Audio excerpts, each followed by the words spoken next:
Empezar a grabar.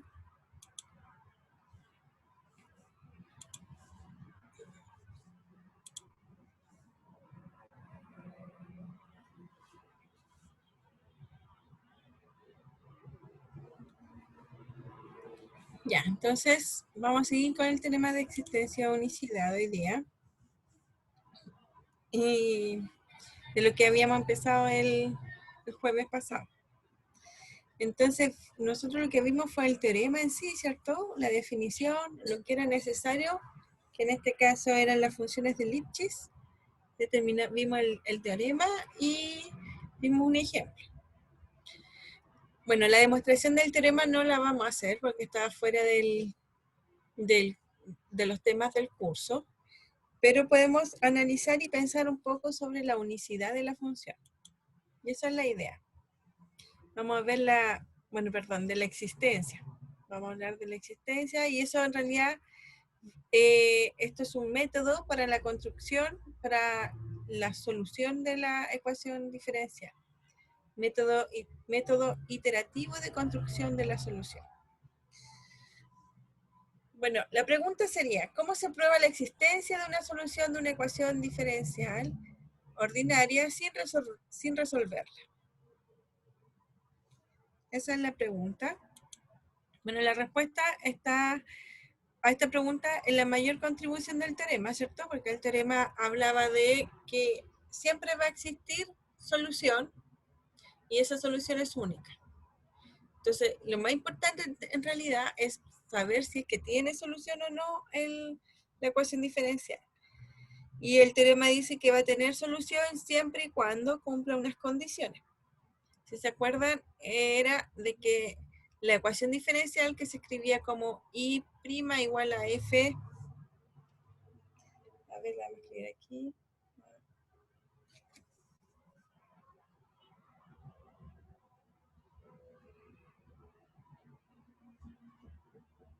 A ver. Yo quiero escribir y no me deja ahora. Bueno. Lo podemos escribir aquí. Teníamos que la ecuación diferencial era I' igual a F de X, Y. ¿Ya? Esa es la ecuación diferencial que estamos estudiando hasta el momento. Y entonces me dice de que el teorema me dice que para esta ecuación diferencial va a existir solución y va a ser única siempre y cuando tengo condiciones para la función. Esta función debe ser Lipschitz con respecto a la segunda variable. Y creo que era eso nomás, ¿cierto? Sí, eso. Si la función es Lipschitz en la segunda variable, es decir, que exista A y que la derivada de la segunda variable exista, entonces el teorema es válido, es decir, va a existir solución.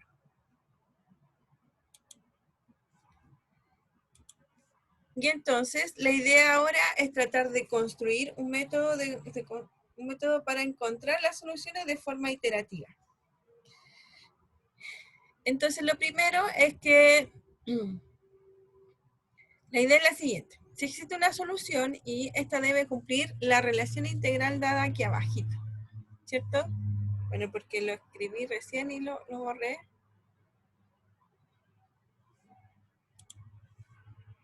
Pero la idea es que I' sea igual, ¿por qué no escribe? Eso. I' de X sea igual a F de X, Y. Ya, si tenemos esta función, ¿cierto? Y la queremos integrar,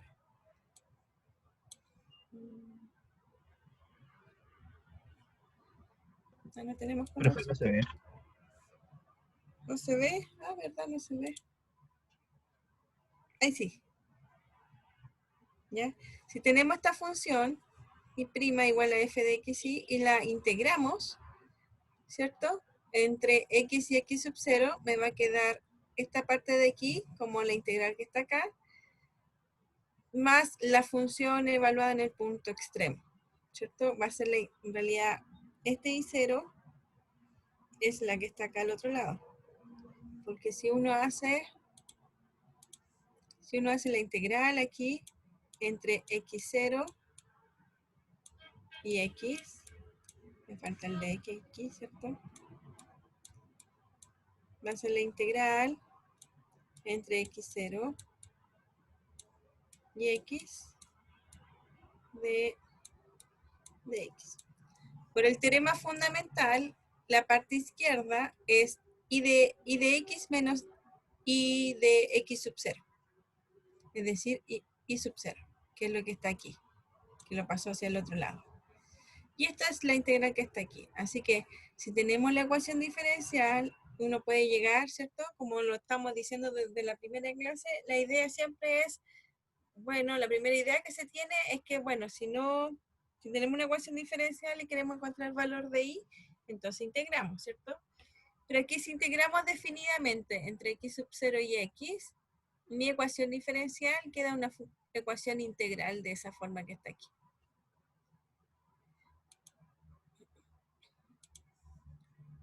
Y entonces se obtiene de integrar la ecuación diferencial entre x sub 0, el punto inicial, y un punto x y en y arbitrario. Si y resuelve la ecuación 1 por el teorema fundamental del cálculo, esta función resuelve también la EDO, ¿cierto? Si tenemos una función que va a resolver esto, como van a ser equivalentes con la ecuación diferencial, también va a resolver la ecuación diferencial también y la ecuación integral que está acá. Bueno, pero eso es como mucha suerte, ¿cierto? Tener que uno va a integrar y encontrar las soluciones de inmediato. Pero podemos hacer aproximaciones, van a ser aproximaciones sucesivas. Entonces, vamos a considerar en primer caso la solución constante y de 1 de x igual a y sub 0. Claro, porque yo sé de que en x sub 0 vale y sub 0. Así que puedo tomar que en realidad la solución constante sea una solución de la ecuación. Esta función no satisface la ecuación diferencial, pues si yo derivo, ¿cierto? Me da 0. Pero al menos satisface la condición inicial y de 1 de x sub 0 es igual a y sub 0. O sea, lo que estoy diciendo es que esta solución de aquí no es solución de la ecuación diferencial, pero si yo lo evalúo en x sub 0 me da la condición inicial, me da algo. Así que me estoy aproximando muy básicamente, pero me estoy aproximando a la solución. Ahora, la segunda aproximación voy a considerar I2 y voy a llamar I2 entonces igual a I sub 0 más la integral. Fíjense que es la misma que teníamos acá, ¿cierto? Pero ahora le vamos a poner I2 en este lado y aquí adentro el I1, porque me estoy aproximando. Entonces me queda I2 de x igual a I sub 0 más de entre x sub 0 y x de la función evaluar. Ahora, como sabemos cuánto vale I1, explícitamente lo sabemos, entonces lo podemos reemplazar, evaluarlo en la función e integrar. Y entonces podemos encontrar y calcular el valor de I2. En teoría se podría hacer, ¿cierto? Porque conozco I1, conozco F, y entonces puedo integrar. Puedo integrar eso. Nadie me asegura que esa integral sea fácil, pero las funciones están, así que se debería poder encontrar. Hacemos el I3 de la misma forma que el anterior, fíjense. I3 va a ser igual a I sub 0 más la integral evaluada en f de z más I2 ahora. O sea, si encontramos el I2, puedo encontrar el I3. Y así sucesivamente. Voy a hacer un IK más 1, ¿cierto? Que va a ser igual a I sub 0 más la integral en f de z de I sub k. Conociendo el I sub k, vamos a poder encontrar el I sub k más 1, así que por eso es una sucesión recursiva. Y que vamos a poder encontrar todos los términos de la sucesión si encontramos el anterior. Notar que sabiendo I sub k se puede conocer el I sub k más 1. Bueno, el Profe, teorema de... está ¿Sí? avanzando muy rápido las diapositivas. Ah, ya. Ya vamos a hacer un resumen entonces de lo que estamos haciendo.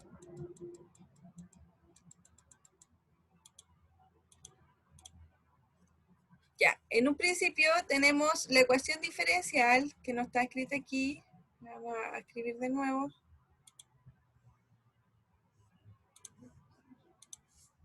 Tenemos que y' de x es igual a f de x, y. Entonces tenemos esa ecuación diferencial. Si nosotros integramos definidamente, entonces me queda de esa forma. Porque al lado izquierdo me queda el teorema fundamental del cálculo, hace la integral entre x sub 0 y x de y' de x. Es decir, es la función y evaluada en los extremos, ¿cierto? Entonces me queda y de x menos y de x sub 0. Eso es y sub 0. Entonces paso el y sub 0 hacia el otro lado y puedo despejar cuánto vale el y de x. Esa es la ecuación, esa es la solución de mi ecuación diferencial. El problema es que el 99,9% de los casos, calcular esa integral se hace mucho más difícil que poder encontrar la solución. Eso es lo que habíamos dicho siempre. Entonces, bueno, si encontramos la solución de esta integral, vamos a poder encontrar la solución de la ecuación diferencial. Eso está relacionado. Pero lo más probable es que no va a poder ser así. Entonces, lo que vamos a hacer es encontrar las soluciones iterativamente, iterando esta condición.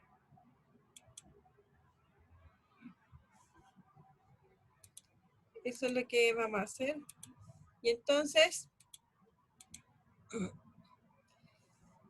vamos a tomar una primera solución. La solución I1 va a ser, I1 de X va a ser igual a I sub 0. Esta solución, o sea, esta no es solución de la ecuación diferencial, pero por lo menos cumple la condición inicial. I sub 1 de X es igual a I sub 0, entonces, si yo evalúo en X sub 0, me quedan exactamente igual. Pero ¿por qué no satisface la ecuación diferencial? Porque si yo derivo el I1, me da 0. Y yo sé que I1 es F. Así que no cumple la solución de la ecuación diferencial. Por lo tanto, esa no es solución. Pero por lo menos hay un punto que sí lo es, que es I1 de X sub 0 igual a I sub 0. Así que vamos a dejarlo ahí por mientras. Ahora vamos a tomar otra aproximación, una I2, y la vamos a escribir así. I2 va a ser igual a I sub 0 más la integral de X sub 0 hasta X de la función f evaluada en z y en I1, donde I1 en este caso es I sub 0. Entonces fíjense que aquí está la recurrencia. Tengo el I2 es igual a algo más una función y lo voy a evaluar en I1, es decir, en el anterior. Como sabemos cuánto vale I1 explícitamente, que es I0, ¿cierto? Es solo reemplazarlo y vamos a poder encontrar cuánto vale la función f. Puede que sea fácil o puede que sea difícil calcular esa integral, pero es conocida, o sea, no va a quedar una incógnita aquí, sino que podemos calcular, va a ser una integral con valores conocidos. Ahora hacemos lo mismo con el I3. El I3 va a ser igual a I sub 0 más la integral de f de z evaluado en z y en I2 ahora. El anterior era I2 afuera y adentro I1, ¿cierto? Ahora es I3 y adentro I2. Como yo pude calcular el I2 aquí antes, entonces lo reemplazo aquí en la función. Y por lo tanto voy a poder encontrar cuánto vale I sub 3. Porque lo reemplazo el I2 y voy a calcular esa integral. ¿Cómo va a ser I sub 4? I sub 4 va a ser igual a I sub 0 más la integral de f evaluado en z y en I sub 3. ¿Cierto? Y entonces así sucesivamente podemos escribir de esta forma. Todos los I sub k más 1 de x va a ser igual al I sub 0 más la integral de f evaluado en z y en el anterior, I sub k.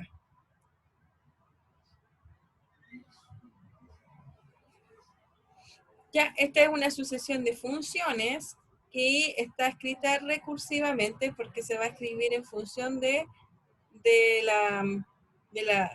término anterior de la sucesión. Entonces vamos a ver y vamos a conocer el I sub k cuando conozcamos el valor de... Vamos a conocer el I sub k más 1 cuando conozcamos el valor de I sub k.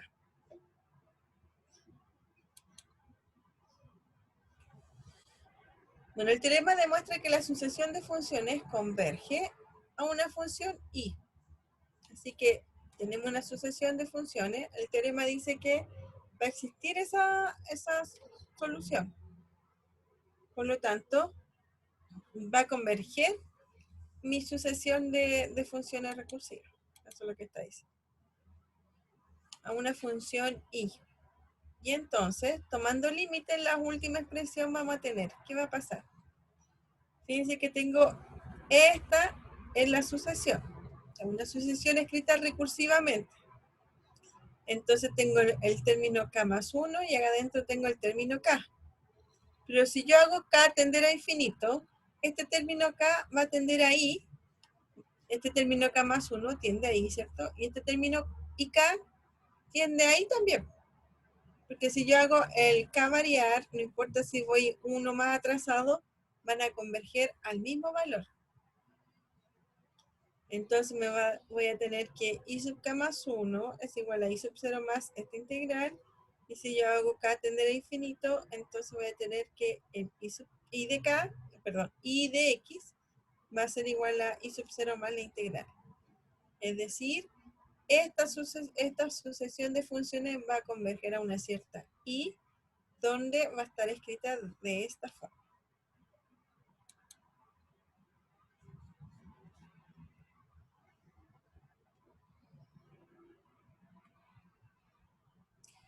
Y entonces la función límite I satisface 1. ¿Qué era 1? Vamos a ver. Debe ser la ecuación integral, claro. Esta I que decíamos, si existe una solución, tiene que ser de esa forma. Bueno, fíjense, por la construcción siempre la usamos. Así que es claro que si converge el I sub k, debe converger a 1 de esta forma.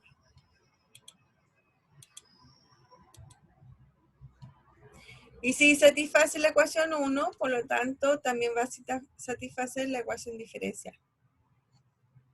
Así que, ¿qué es lo que tenemos hasta ahora?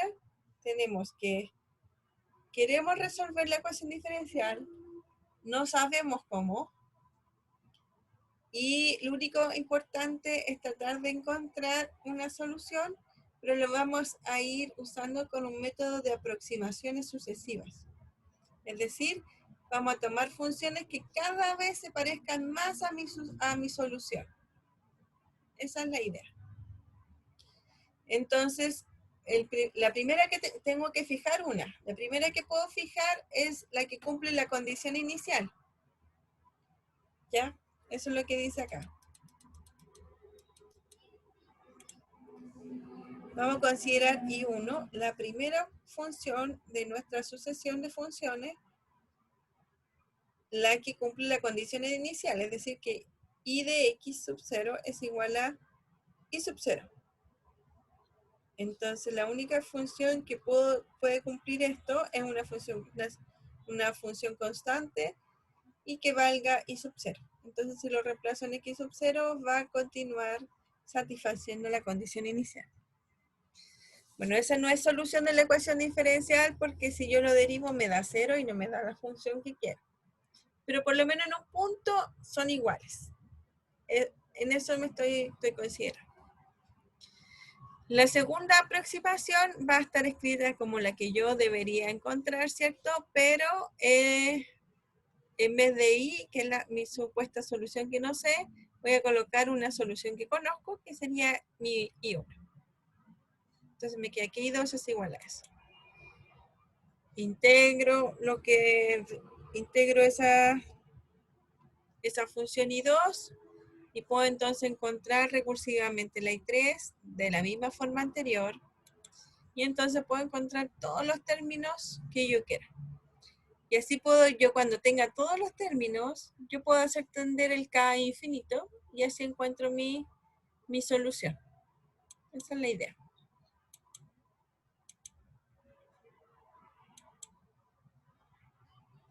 Y si satisface esta ecuación, también va a satisfacer la ecuación diferencial. Dijimos que esto era equivalente a la ecuación diferencial, ¿cierto? Porque si yo derivo y', me va a quedar 0. Y aquí me queda, como está la integral, la derivada de la integral se me va, son el teorema fundamental y me queda f. Entonces I' es igual a f. Así que son equivalentes las dos ecuaciones. Bueno, lo difícil de la demostración está en la prueba de la convergencia de la sucesión. Pues va a corresponder a una sucesión de funciones y no de números, ¿cierto? Porque aquí, aunque el K va a tender a infinito, lo que me queda, todo va a depender de X. Así que es una convergencia de sucesiones y no una convergencia numérica. Y eso puede hacer el cálculo un poco difícil. Y entonces, acá es donde entra en juego la condición de Lipschitz, ¿cierto? Porque ahí vamos a poder acotar la derivada y podemos acotar las funciones, ¿cierto? Y entonces, y la restricción del intervalo de definición.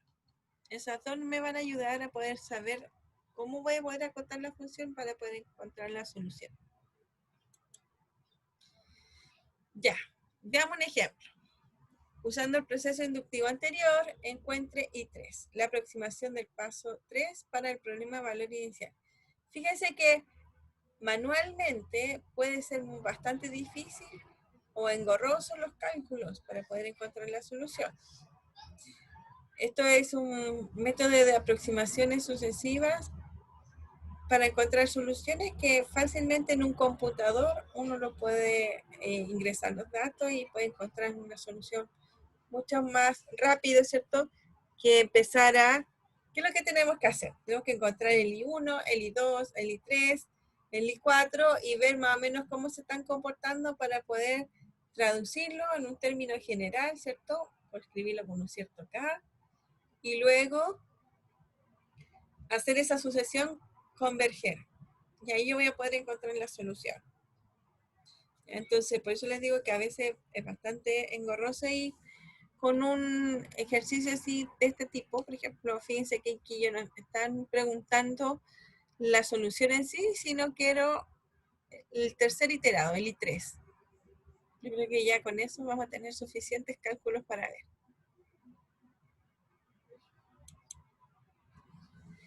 Ya, los dos primeros pasos son simples, pues I1 es simplemente I1 de X igual a 1, ¿cierto? Tengo que I de 0 es igual a 1. A ver, tratemos de hacer eso. En vez de escribirlo, vamos a escribirlo. Entonces tengo que...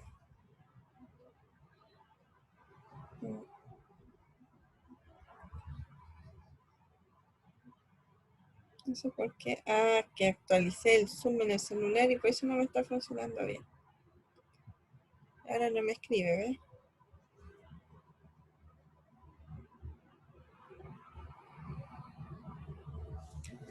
A ver, ¿y ahora qué hacemos? Puedo escribir en el computador.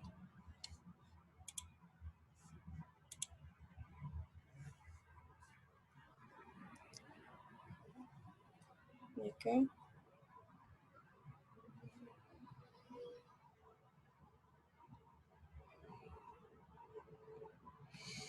A ver, espérame un poquito. Piénsenlo ustedes, traten de hacer por el momento el I1, el I2, traten de hacerlo y yo veo esto.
O sea, ¿qué tenemos? Tenemos que el I1 de X es igual a la constante. En este caso, 1. Entonces, después el I2 de X es igual a I sub 0, que es 1, más la integral entre 0 y X, entonces y X, de la función, fíjense que es I cuadrado.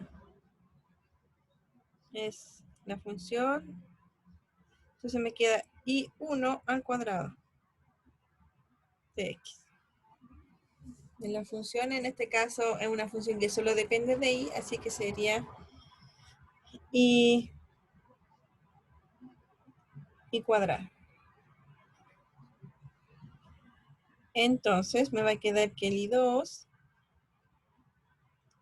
es igual a 1 más, y el I1 es 1, entonces me queda 1 al cuadrado, que es 1, entonces me queda integral entre 0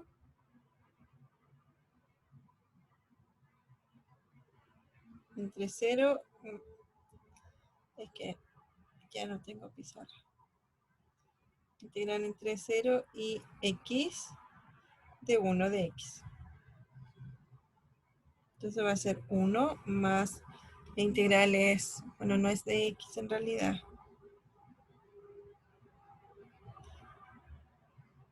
Es de Z, ¿cierto? No puede tener la misma variable en el límite de integración y en lo que yo quiero integrar.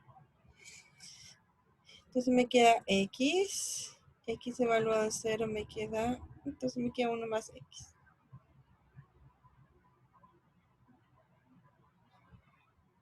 ¿Cierto? Porque es Z evaluado entre 0 y X. Entonces, Z evaluado en X es X y Z evaluado en 0 es 0.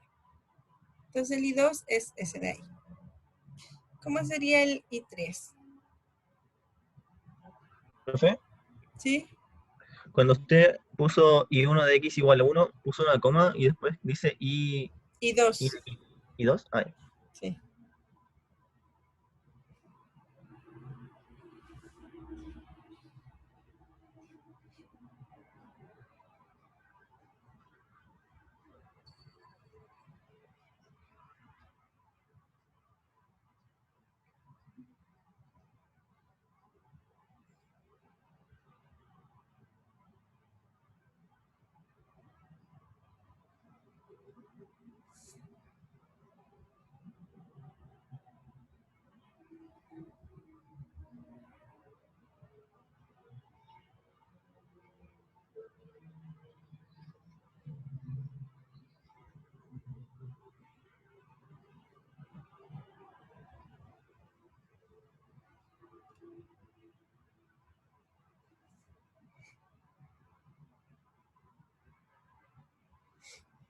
Ya está claro. Y entonces ahora, ¿cómo sería el I3?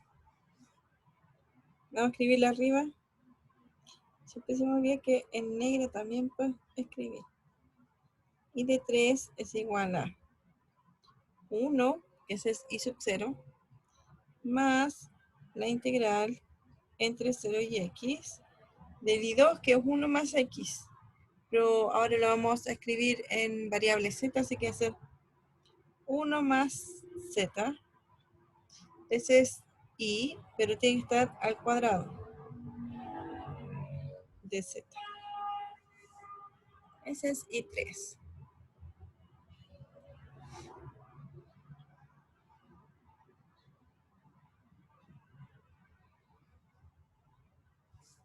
Entonces, esto va a ser igual a 1 más la integral entre 0 y X de 1 más 2Z más Z cuadrado, ¿cierto? De Z. Ya, escribí cualquier cosa. No, borrarlo, no escribirlo acá mejor, más chiquitito. Va a ser 1 más la integral entre 0 y X de 1 más 2Z más z cuadrado.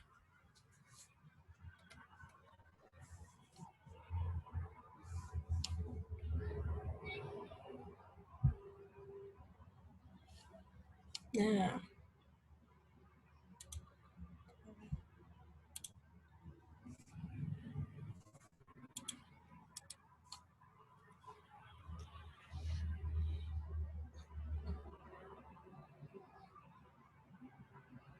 ¿Un más x? ¿Cuál es x? Es que el x lo cambio por z. ¿Se entiende? Porque es la función evaluada en z. No es en y. No es en x. Y voy a poner x de nuevo. Z.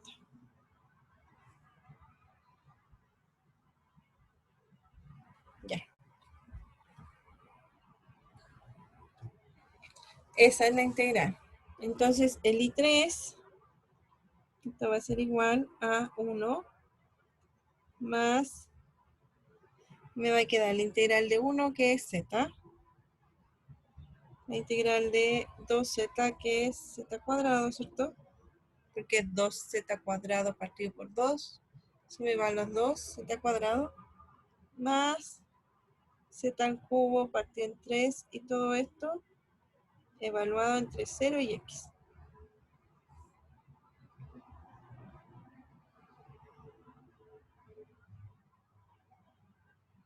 Si lo evalúo en 0 me da todo 0, y si lo evalúo en x debo cambiar los z por x. Así que estoy borrando.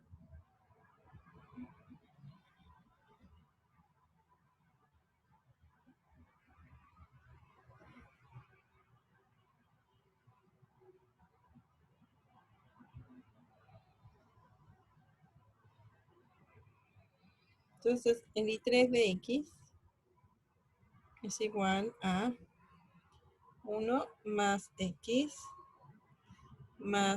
cuadrado más x al cubo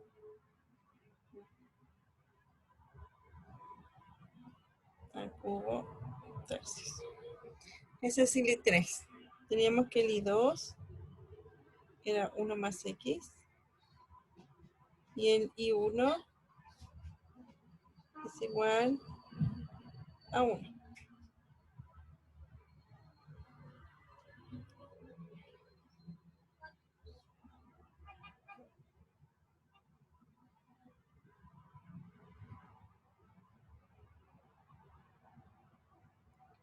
Y el I1 es eso. Entonces tenemos que I1, I2, I3 es eso. Me pedían el paso 3, así que sería la encuentro el I3. Ahí está el I3. Ese es el ejercicio. Ahora, ¿será que se puede ver hacia dónde va? Uno podría empezar a inspeccionar aún más, si es posible, ¿cierto? ¿A dónde va toda la solución?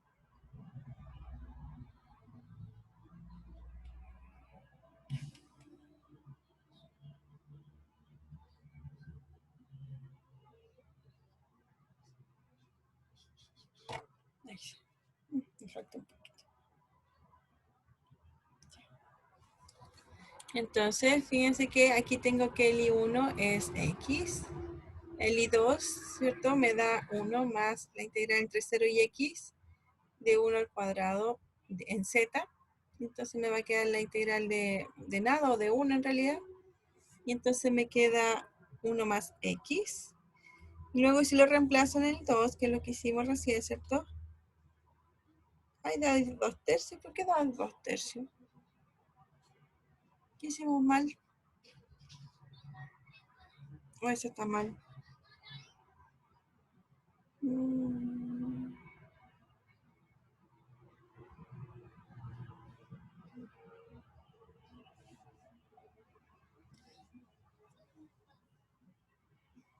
Vamos a escribirlo aquí de nuevo. El I3 de x Ándale. No me quiere escribir y ahora no me quiere borrar.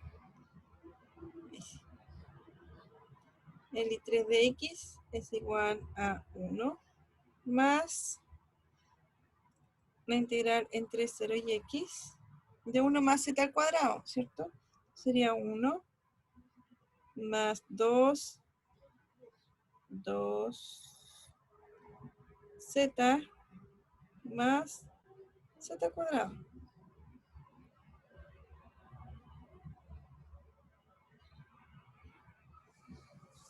¿Cierto?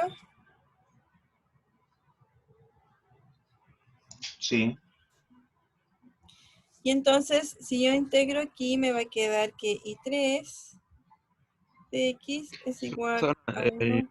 2 más el 1/3 por el 1 al cubo da el 1. Sí, eso estaba viendo, que como que separó el 1. Sí. Sí.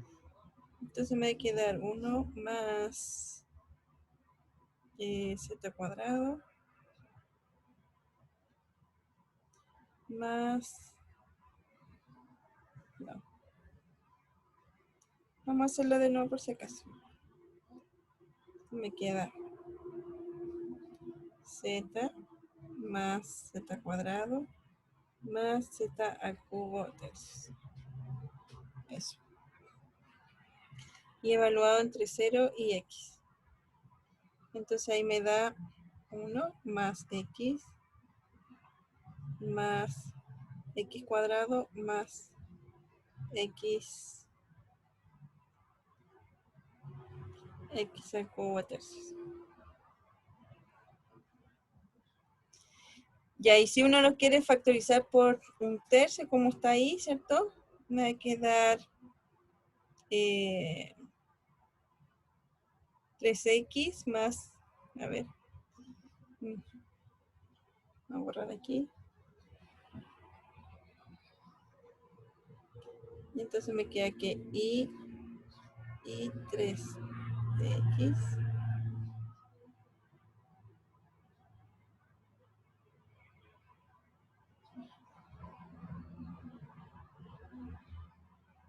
es igual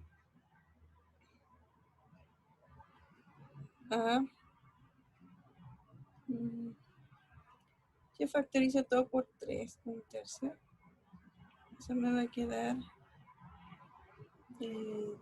3 más 3x más 3x cuadrado más x3. Ahí sí.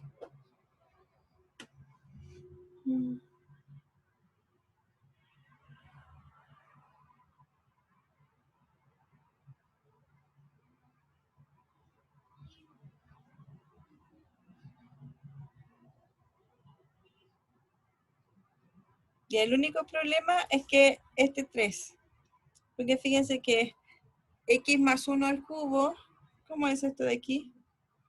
Esto es 1 más 3x. Profe, ¿Sí?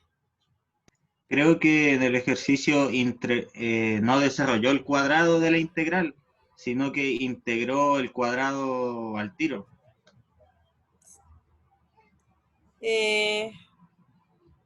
Pero no sé por qué queda 2/3. Sí, eso estoy tratando de hacer. Claro, puedes hacer un cambio de variable y integrar al tiro, ¿cierto? 1 más x al cubo partido por 3. Pero ahí hay que, como hice un cambio de variable, vamos a llamar u igual a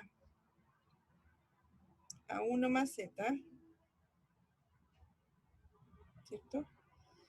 Y entonces las variables tienen que cambiar. Entonces z, si z varía entre 0 y x, ¿dónde varía el u ahora?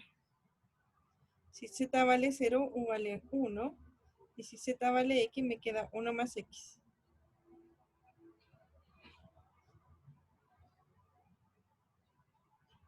U varía entre 1 y 1 más x. Entonces, si uno lo evalúa de inmediato, tengo que evaluar con respecto a z y me queda 1 más x arriba menos 1. Y ahí debe aparecer el 2/3. Miren, a ver, ya vamos a hacer eso. Porque el otro tendríamos que factorizar y daría Pero, lo que profe, se quiere. nuestra respuesta sí está bien. Sí, está bien. Lo único que quiero ver por qué da esa diferente. Pero claro, es porque, como dice usted, hace otra integral, hace un cambio de coordenadas.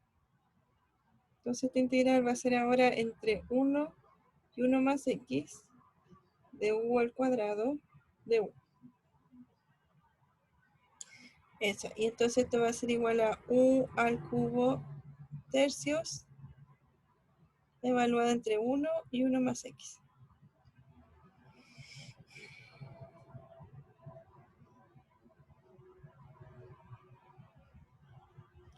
No sé ya dónde escribir. A ver aquí. Profe, podríamos pasar al siguiente ejercicio nomás. Es que no veo que esto sea importante, o sea, es resolver una integral nomás. Ya, esperen un poquito. 1 más x al cubo menos un tercio. Ahí sí. Ya, menos un tercio. Y fíjense que aquí, ¿se dan cuenta que es lo mismo? Porque tengo aquí 1, aquí tengo 1, y si le resto 2 menos un tercio, me queda ahí el 2 tercios. Entonces ahí debería aparecer. Ya, pero es un cálculo, así que tiene que salir.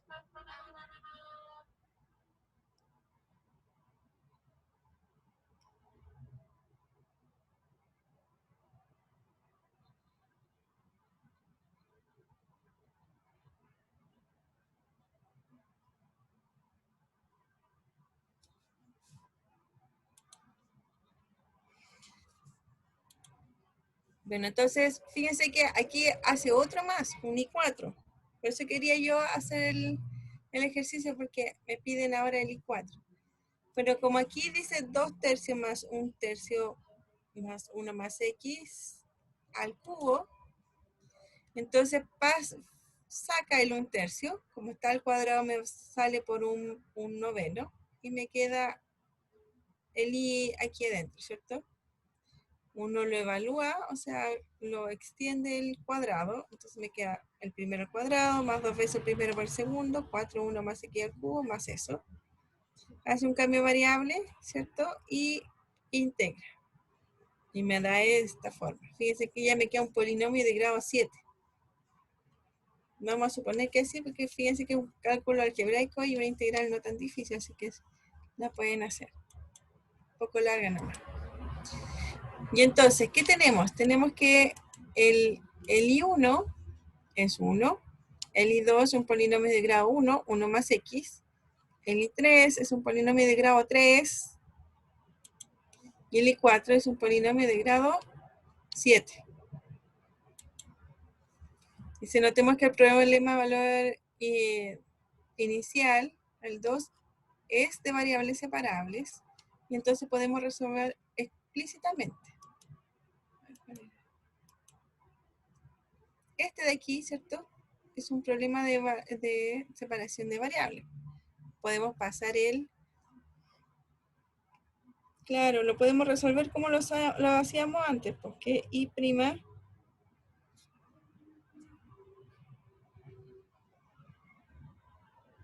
que el I' partido por I cuadrado es igual a 1, ¿cierto? Y entonces me va a quedar que dI partido por I cuadrado es igual a dx. Y entonces me queda que menos 1 partido por I es igual a x.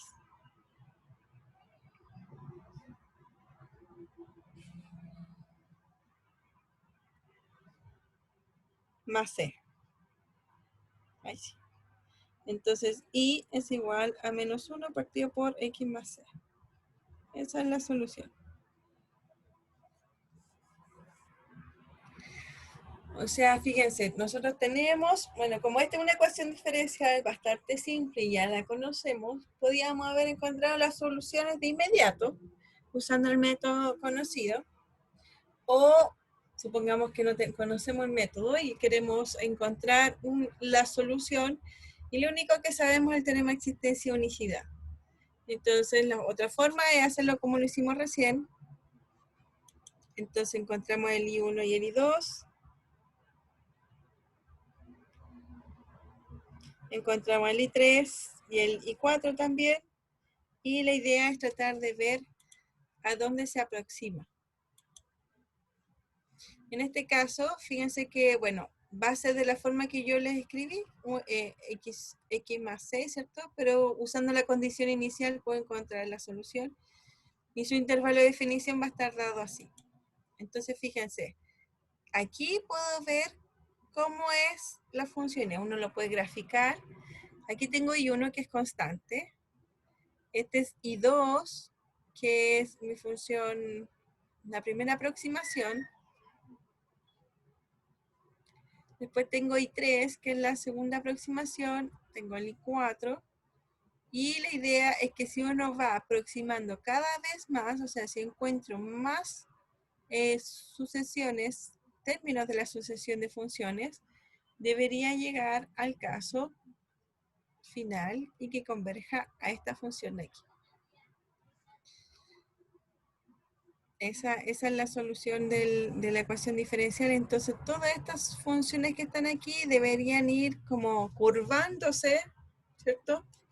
Hasta llegar hasta aquí, que es el límite, así que es hacia donde debe llegar.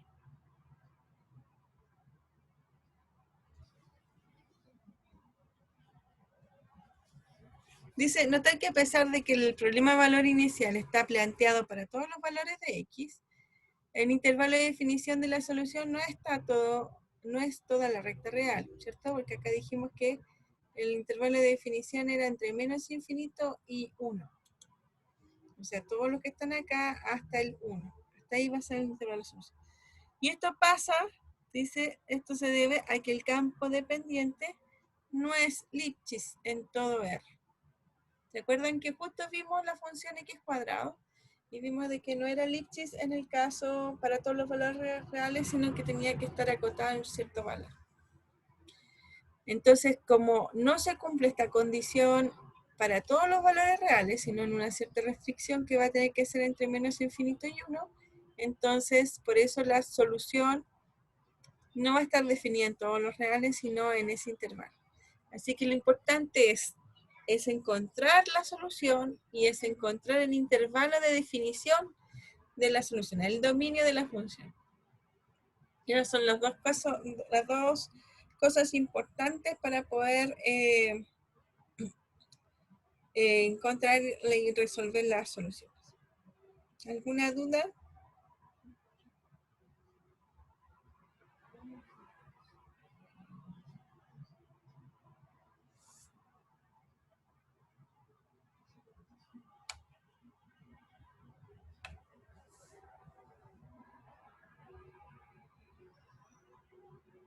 Aquí Sebastián da una opción de por qué daba el resultado. Dice 3 es 1 más 2, ¿cierto? Lo que hizo fue sacar el 2 por 1/3 y dejarlo sumando afuera para poder factorizar como cubo. Exactamente. Claro, y ahí uno puede encontrar lo que sea equivalente al resultado que encontramos con el resultado que está ahí en la diapositiva.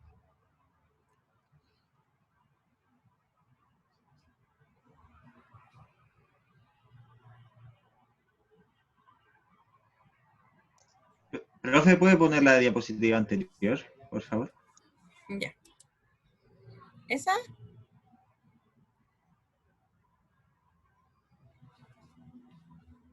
Sí, esa, gracias. Ya. Listo, gracias. Ya. ¿Alguna otra duda?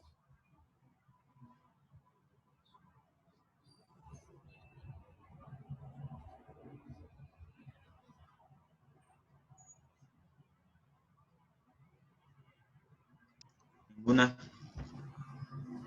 ¿No? Ya bueno, yo había preparado esto nomás, pero podemos buscar algo más. Creo que en el U virtual hay ejercicios, así que podemos ver de ahí. buscar.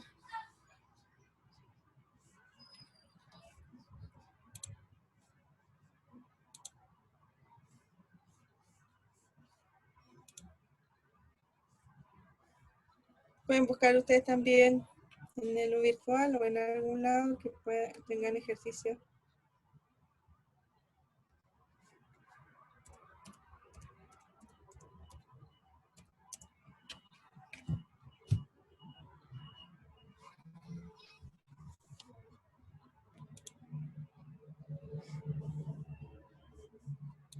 El coordinador dice que cada semana pone una guía de ejercicios diferentes según la materia que estamos viendo, así que debería haber una guía de ejercicios.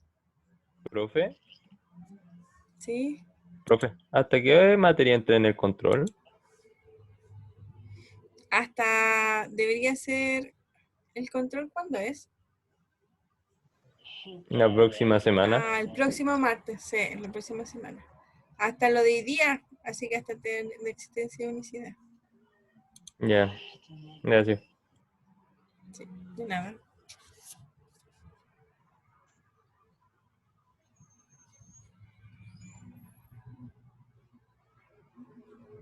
Ya.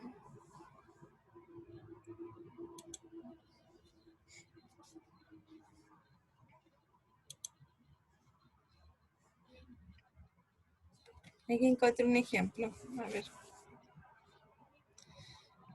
Se me pegó el computador.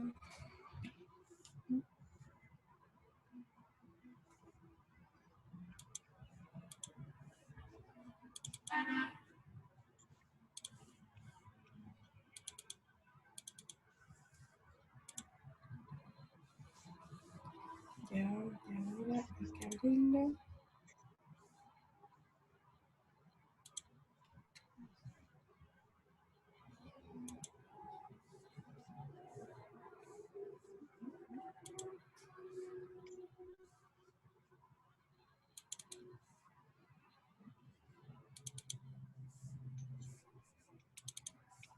Ahora lo vamos a compartir.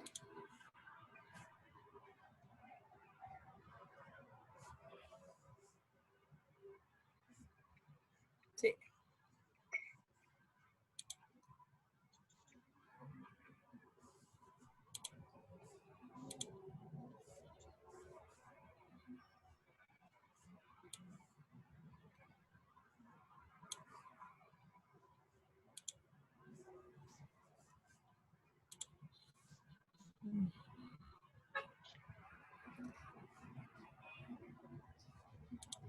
Escucha, me equivoqué.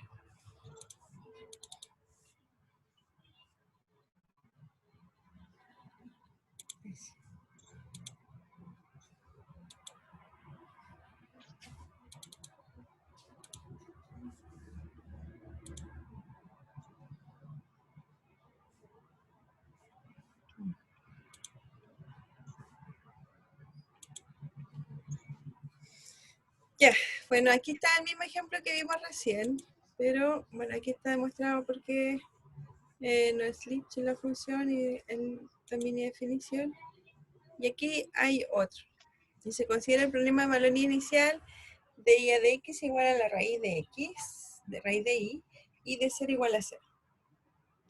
Observación. Recuerda que la función f de x, y es igual a raíz de y, no es Lipschitz en ningún intervalo que contenga a y igual a 0. Y entonces es claro que la función y de x igual a 0 es solución del problema, también lo es la función y de x igual a 0 para los x menores que 0 y x medio al cuadrado mayor o igual que 0. Claro, porque fíjense que yo necesito que en la condición inicial sea 0, pero eso no quiere decir que la solución sea 0. En este caso habría que ver si eso no. ¿Cómo podríamos hacerlo? A ver. Traten de encontrar las condiciones para que sea una función de Lipschitz.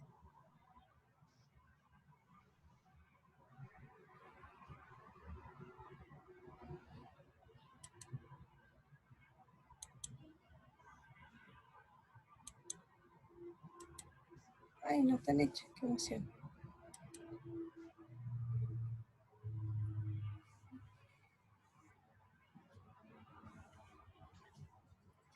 Ya, veamos una aproximación a estas soluciones. Tenemos esa ecuación diferencial y tratemos de encontrar soluciones por el método de aproximación.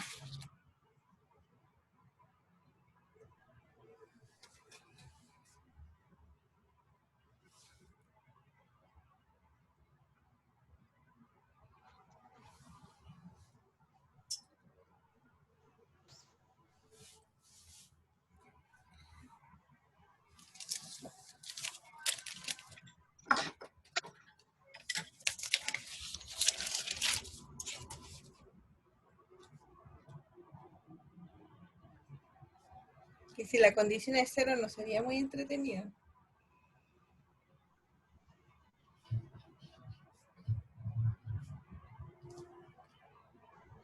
No, en 0 no tiene ninguna gracia. A ver, y esta de aquí. Fíjense que es la misma, pero ahora tiene otra condición inicial.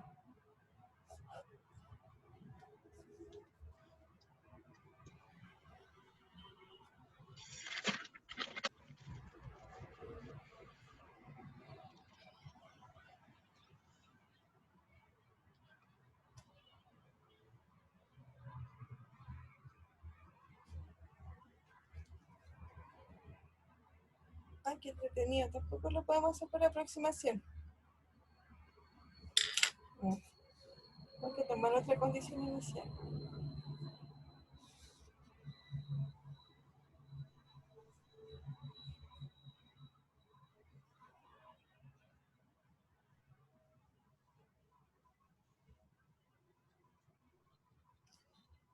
A ver. ¿Me siguen o no? Estoy diciendo de que no podemos encontrar soluciones. Bueno, y acá dice que no tiene soluciones. ¿Y por qué no tiene solución?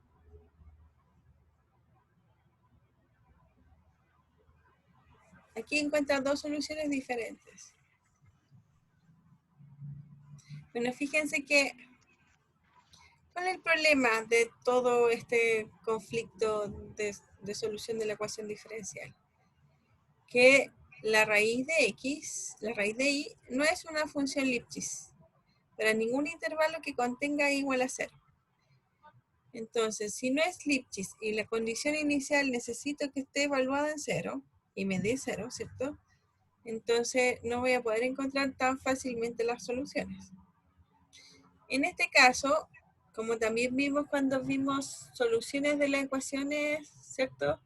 Al principio, decíamos que cuando teníamos un problema de valor inicial y teníamos que la condición era que i de 0 era igual a 0, eso siempre va a satisfacer que la solución estacionaria, ¿se acuerdan? Iba a ser solución de la ecuación diferencial.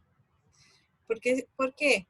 Porque si yo evalúo la derivada es 0, pero la función es 0. Entonces aquí me queda 0 a un lado y al otro lado también es 0. Así que el i de x igual a 0 en este caso es solución, porque la condición inicial vale 0 también. Entonces esa es una solución. Y acá me dice también lo es esta otra función.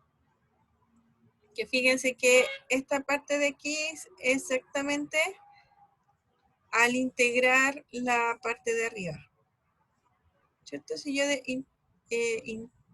derivo esta función, ¿cómo me va a quedar? Vamos a ver. Si derivo esto de aquí, me va a quedar que i' es igual a 2x medios por 1 medio.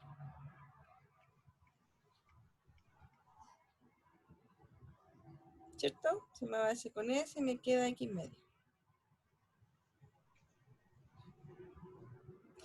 Y entonces si lo reemplazo en la ecuación, me queda a un lado x medio y al otro lado me queda la raíz de x medios al cuadrado.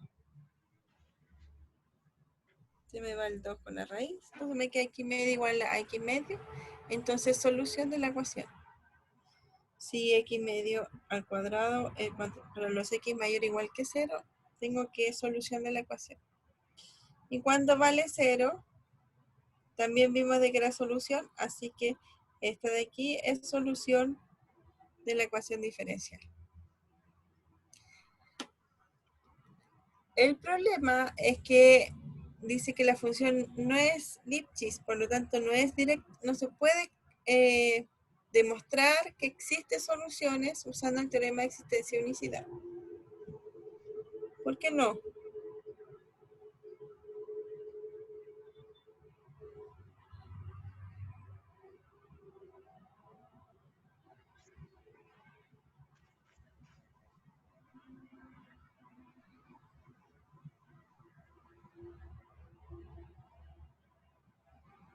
¿A nadie se le ocurre? Por la función que es Lipschitz. El teorema de existencia y unicidad, la única hipótesis que se refiere es que mi función f, es decir, esta de aquí, esa tiene que ser Lipschitz. Si es Lipschitz, entonces, y la derivada de f con respecto a la segunda variable existe, ¿cierto? Vamos a decir de que la ecuación diferencial tiene solución y es única. Fíjense que aquí encontré dos soluciones, así que no es única la solución. Bueno, ya existen soluciones, encontré que existían, pero encontré más de una.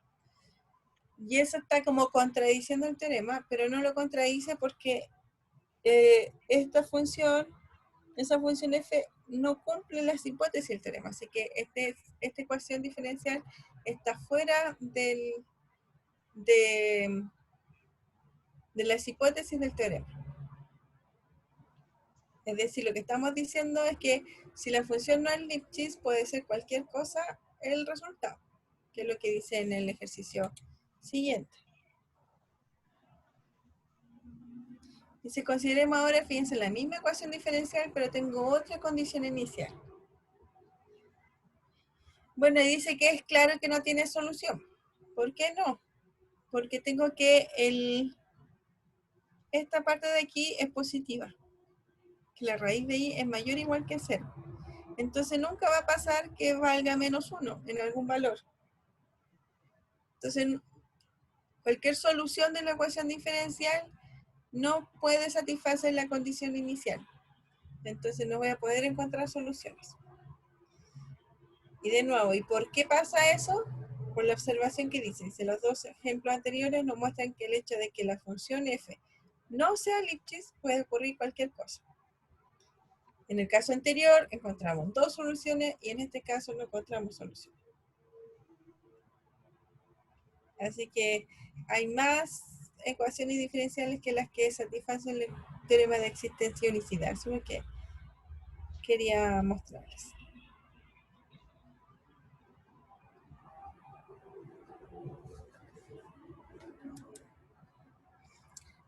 Ya bueno, hasta aquí entonces es la materia para el control. Ya, no sé si tienen alguna duda, consulta.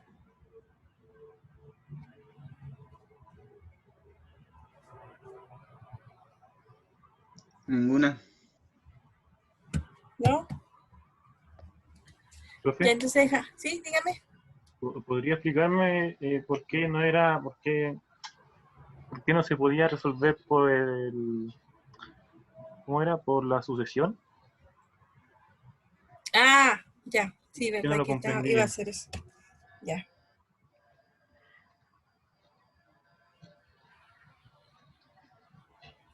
Fíjate que en el primer caso tengo que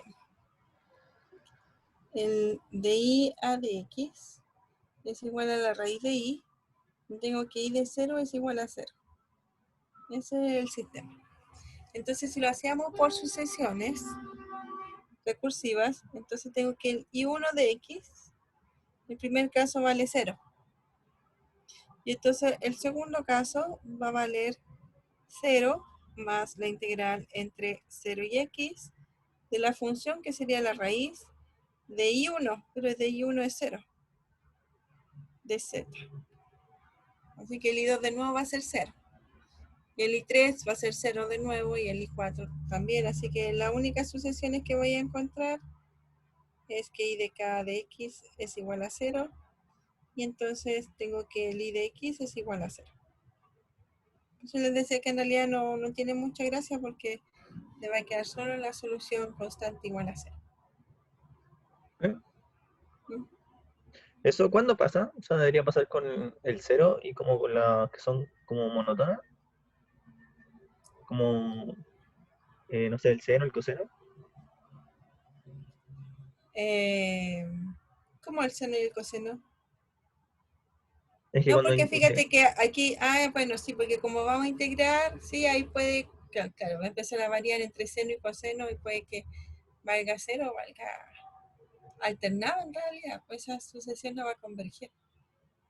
Porque a un lado va a ser seno, al otro lado va a ser coseno, y más y menos. Esa sucesión de funciones no va a converger. Ahora, el otro era de I a de X igual a la raíz de I y I de 0 igual a menos 1.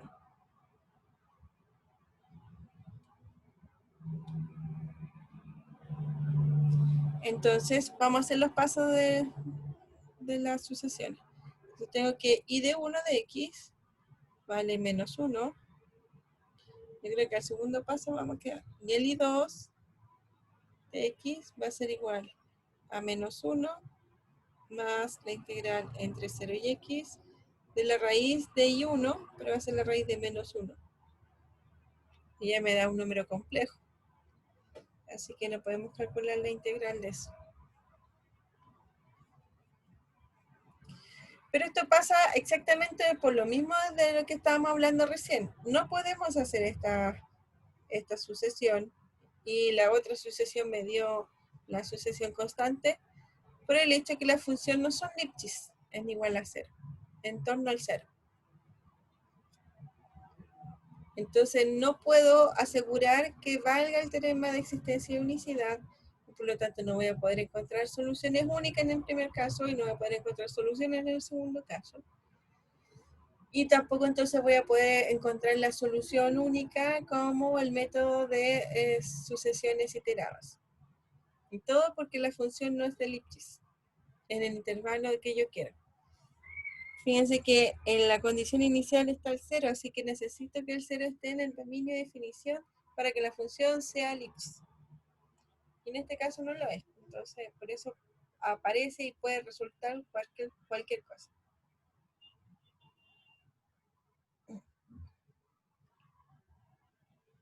Esa es la idea. Profe, entonces yo para aplicar una sucesión, para encontrar la solución por sucesión, la función, lo que estoy operando, tiene que tener Lipschitz, Sí, obligatoriamente. esta función, que es la función f, esa función tiene que ser Lipschitz. Sí. Yo también tengo que calcular el Lipschitz para encontrar la solución, ¿no? O sea, tienes que demostrar que sea Lipschitz. Y ahí puedes encontrar Ok. la solución. Usando el teorema de existencia y unicidad. A veces el teorema de existencia y unicidad me habla de que existe nomás y que es única. Y ahí tú lo puedes demostrar usando Lipschitz. Si te piden la solución en particular, bueno, puedes verificar que sea Lipschitz para ver si estoy en el teorema y ahí después continuar y resolver la ecuación diferencial. Entonces, una buena tarea es, para no estar calculando siempre lo que es Lipschitz, ¿no?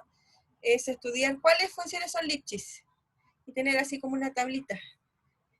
Entonces, cuando tengan el ejercicio, uno ya, al cuarto ejercicio ya no va ni siquiera a ver la tablita porque va a saber siempre que las funciones son las más o menos parecidas. Va a decir, esta es Lipschitz, esta no, entonces esta va a tener solución, esta no, entonces si tiene solución la encuentro. Esa es como más o menos la idea.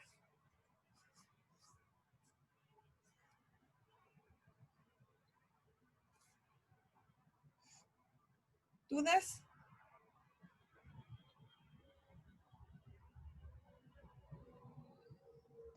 No, No, ya, entonces la dejamos hasta aquí la clase. ¿Ya? Que estén bien, nos vemos mañana. Mañana vemos aplicaciones. Ya. chao, profe. Chao. Chao. Chao. Chao, Chao, profe. profe. Chao.